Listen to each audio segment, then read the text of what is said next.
Here's the big idea, because we don't have that much time, and I'm going to kind of fire hose a bunch of good ideas at you. Hopefully some of them will stick.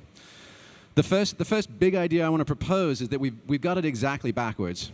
We've been spending the last 50 years in optimal performance and training, leadership development, health and wellness, all these kind of things, fundamentally coming in through cognition and psychology, and it hasn't worked. Most recent Gallup poll has surveyed that 70% of workers are disengaged or actively disengaged. That means the disengaged folks, you're paying them 100% of market value and they're showing up and maybe delivering 60 or 70% of market value. The actively disengaged, meaning I am sabotaging your business. And not only am I stealing pens, right, but and not only am I surfing Facebook between the hours of 1 and 4, which is actually peak usage for Facebook, which should tell us something, right, but I am actively working against the strategic goals of our company. So everything we're trying to do with incentive plans and with casual Fridays and with birthday parties and all of that is not working. And even psychotherapy, which for some people is life-saving and critical, still has about a 50% hit rate. So you could say I could flip a coin or go with best-in-class, state-of-the-art. So let's just admit, hey, maybe we want something better. Maybe we deserve something better. So what I would propose is that we've actually got it backwards. And if you think about Pareto split, the whole 80-20 thing, up until now, right, we've been spending about 80% of our efforts at changing ourselves, improving ourselves, and developing ourselves coming in through psychology. And only a remaining 20% is kind of this undifferentiated grab bag of everything else that's in us. Right? Oh yeah, and by the way, last 3 minutes of our session, are you sleeping enough? Are you eating right? How's everything else going on, right? And what would happen if we flipped that script entirely? What happens if we actually spend only 20% of our efforts and energies on the psychology and 80% on embodied cognition, 80% on bodies and brains and performance, instead of what is my own little inner story telling me at this moment, and am I succeeding in playing the game of seeking pleasure and avoiding pain? And here's the last one, right? This is already happening. So back to our wonderful digital MC, right, from the future, this is already happening. The elites in the world are already using this stuff. They're not telling anybody, and if you're not getting on this train, we're all falling behind the evolutionary curve. So I want to start off with a couple of interesting stories. There's precognition and Maslow's hammer. So anybody remember that movie Minority Report by Steven Spielberg? It starred Tom Cruise, right? It was a future dystopian cop drama. And basically, the guys were precogs. They could actually see ahead of time crimes that were going to happen in the future. Right? Well, something interesting has been happening in the same way that Jack alluded. He said, hey, look, this has been research that's been out there for over a decade. You guys just don't know about it. I'm bringing it forward and sharing it. Well, the same thing has been happening in the elite special operations communities and elite extreme sports communities that we have the privilege to work with as clients and colleagues. And the interesting thing that's been going on there, right, is that they have been hacking these very specific techniques for ultimate human performance. But, right, they have a vested interest in keeping it to themselves. The first community wants to stay a step of the bad guys. That makes total sense. The other community wants to stay a step ahead on the podium. Also makes total sense, but doesn't work that well for us. So what I'd like to share with you is what I'm allowed to share with you, which are some of the things that are in peer-reviewed and now published journals. But just 3 quick stories about this notion of precognition, right, versus psychological study. Because even our colleagues that are in high-performance sports psychology and those kind of things, advising the Seattle Seahawks, advising Olympic athletes, all those kind of things, they are at the top of their fields, and it's still remarkably hokey, remarkably old school. They sit down with these elite athletes, and they're like, okay, so how are things at home? Okay, so what does winning a gold medal really mean to you? Does it mean you validate with your daddy? Those kinds of things, like old school story stuff. But what's happening at the cutting edge is completely different.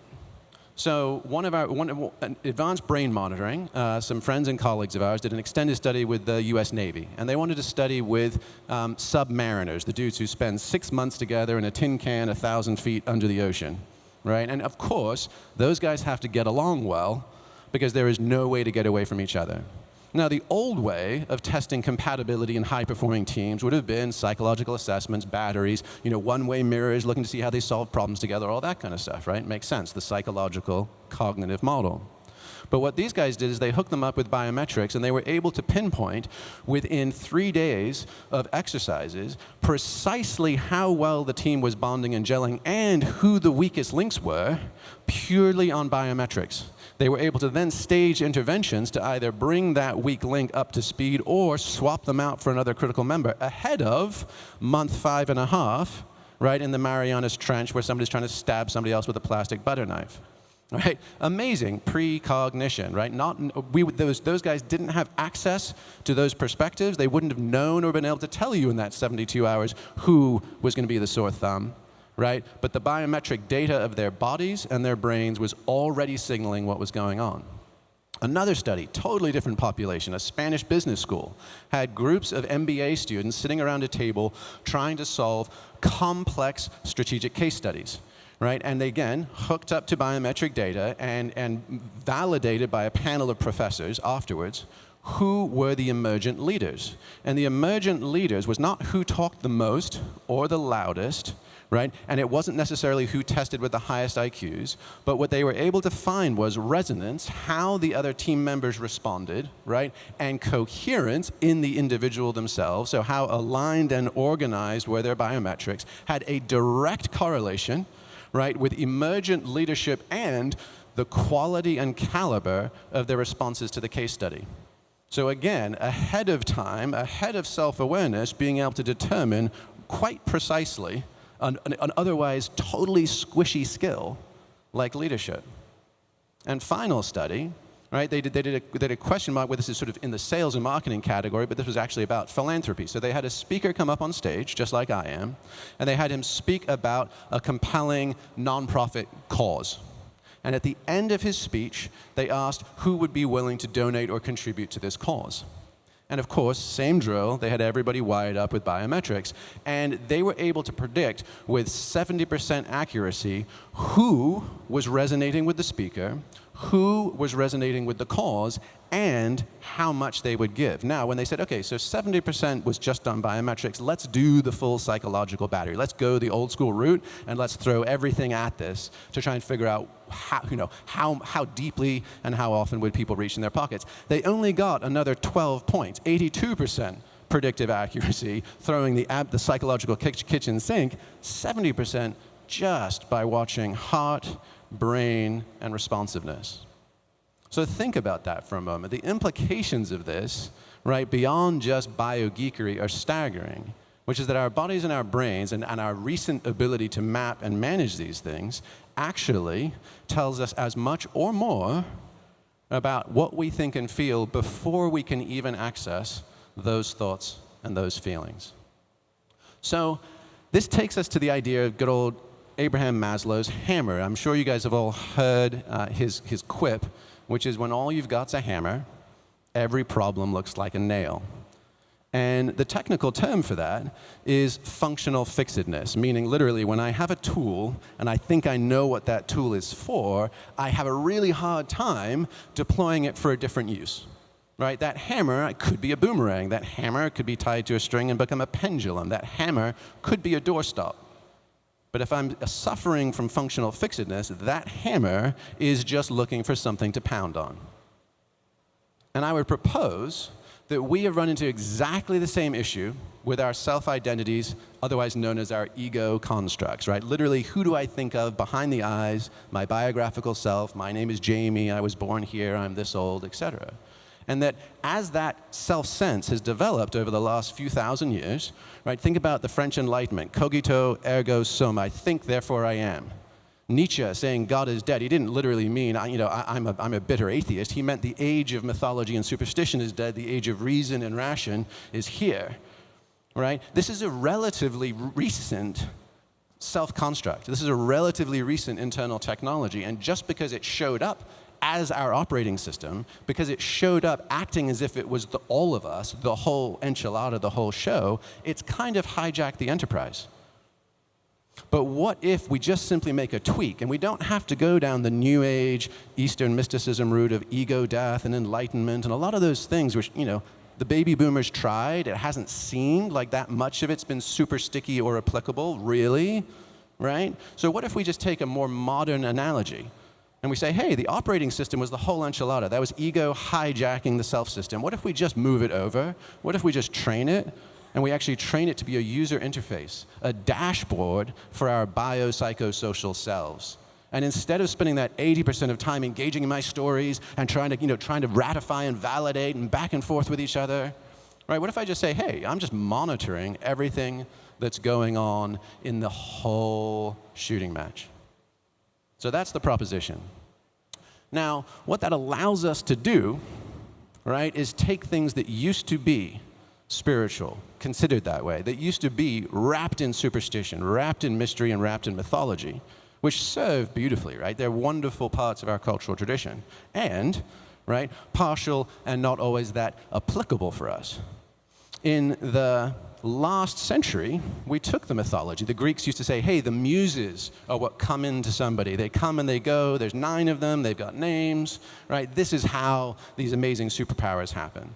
20th century, we brought it down to the level of psychology, right? In fact, same Abe Maslow, right, realized when he was studying peak experiences, hey, this isn't all about spirituality, religiosity. He had a group of atheists in the 1950s that were still having peak experiences. So he's like, well, wait a second. If you don't believe in anything, then maybe belief isn't required to have these experiences. So boom, we brought it down from mythology to psychology. Great step.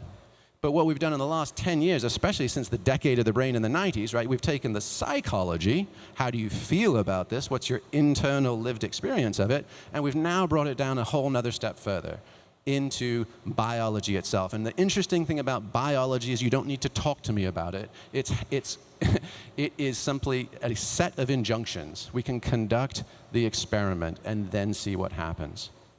So to take this from the human experience over millennia, where we've all been seeking these experiences, and say, hey, perhaps we can tune ourselves and we can have a few more of these when we need them, that's interesting.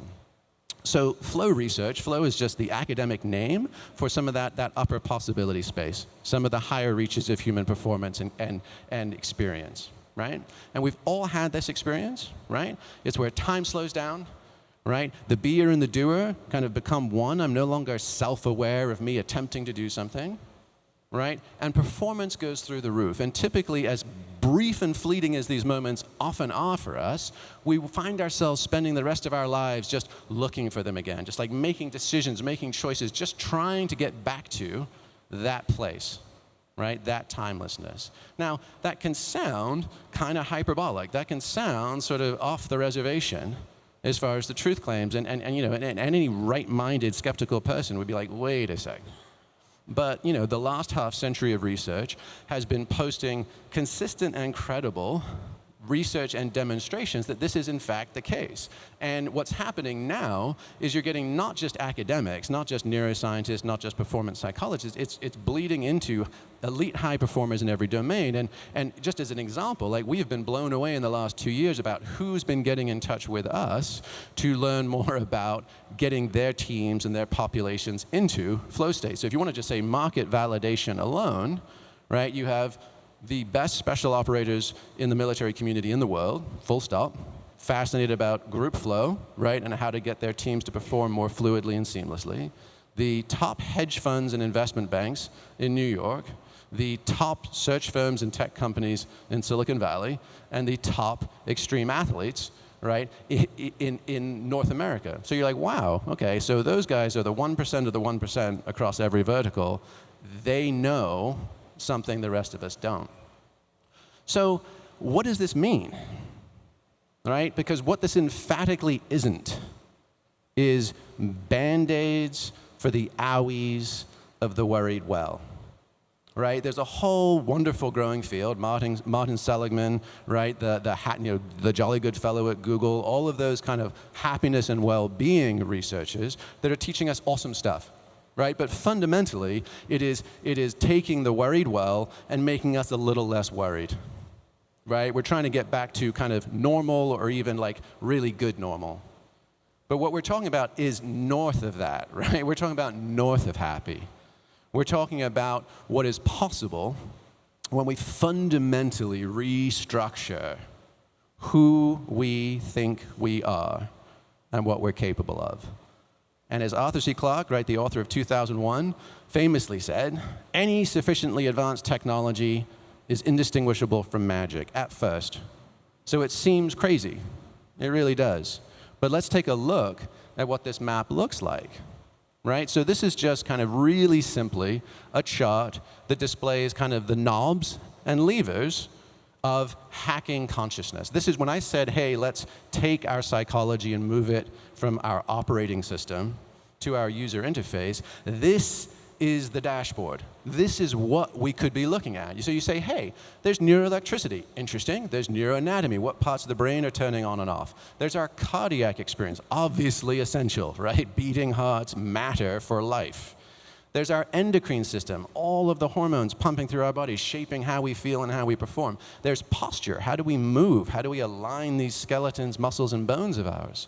There's respiration, breath, oxygenation, carbon dioxide. There's our psychology, but it's not the whole shooting match, right? Can we just get rid of our storytelling and just say, hey, what virus scans do I need? And what maps and models do I need to run to make sure I'm getting increasingly accurate data and information? And then lastly, senses of time. So our wonderful host is from the future, right? Can we start playing with a little bit more creative and sophisticated relationships to past, present, and future, to animating and inhabiting the timescape that are far more in congruence with a century-old research in quantum physics than they are with the stilted disciplines of history and popular culture. So take a look here. The right-hand side is where this all gets super interesting, right? And if you actually realize, hey, forget me telling my stories about seeking pleasure and avoiding pain. I'm just going to optimize the hell out of that side of the chart.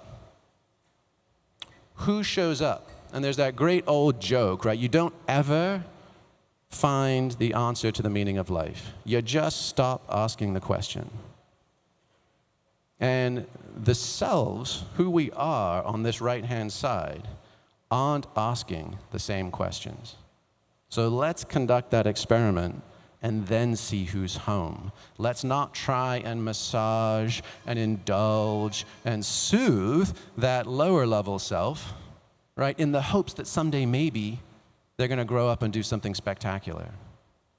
There is no shortage of drama. There is no shortage of narrative. There is no shortage of the same old neurotic loops that we're all deeply tired of. So this is the question, right? These are the New America's Cup boats. And if you can look at them, there's something really rather odd about them. They seem to be floating 4 feet off the water. And the reason they are is because they have foils, hydrofoils, like little wings, like the back of a dolphin's tail, underneath the boat. And when they get enough energy in their system from the wind and the waves, they pop up on these foils, and suddenly their performance goes through the roof. They can zip along at 55 miles an hour. They can defy, back to sufficiently advanced technologies seeming like magic, they can go faster than the wind. And they can rocket anywhere across the 360-degree spectrum of desire. It used to be any idiot with a tarp and a canoe could get blown downwind, right? It takes something else much more sophisticated to be able to go into the wind at speed. But now think about this as an analogy. When the wind drops and that boat comes down and settles back in the water and it's pushing along with its hulls in the water, just like our normal psychology, what does the skipper do? Does he say, get out the paddles, let's rig up the little electric outboard, come on guys? No, he's not trying to get them to go faster in the water. They are focusing every stitch of their attention and energy on getting back up on the foils. Because they trust that even if we have to go downwind, if we have to give up ground, right, getting back up on the foils is going to unlock a turbocharged level of performance and possibility. That's where they put their energy. And that's what I mean about moving from operating system to user interface. If we go back to that, and I'm not on a plane, I'm not on the right side of this curve, I shouldn't be thrashing around on the left side harder. I should be putting all of my focus and energy into how to get back up above, right, what is so slow. So the final thing I want to leave you guys with is, yes, I've just advocated for this, and, right, make haste slowly. These guys, in real life, lost one of their sailors in preparation for the America's Cup. High performance is really expensive, right? T.S. Eliot once said famously, costing not less than everything, right? And there's a far reduced margin for error. So let's just, responsibly bookend this. There's a reason that these pursuits have been suppressed, they've been tightly controlled, right? And they have not been given access to most of us. They've been held in little esoteric, tight communities of practice. But it is possible, and it's more possible for us today than it's ever been, right? And it's actually kind of fun. I mean, in some respects, wouldn't it be wonderful to set aside our psychological stories to play a bigger game? So I want to leave you guys with this, and forget the recent Tea Party politics about the author, right? She said something interesting. She said, do not let your fire go out, spark by irreplaceable spark, in the hopeless swamps of the not quite, the not yet, the not at all. Do not let the hero in your soul perish in lonely frustration for the life you deserved and have never been able to reach. The world you desire, the world we desire, can be won. It exists, it is real, it is possible, it is yours, it is ours. Thank you.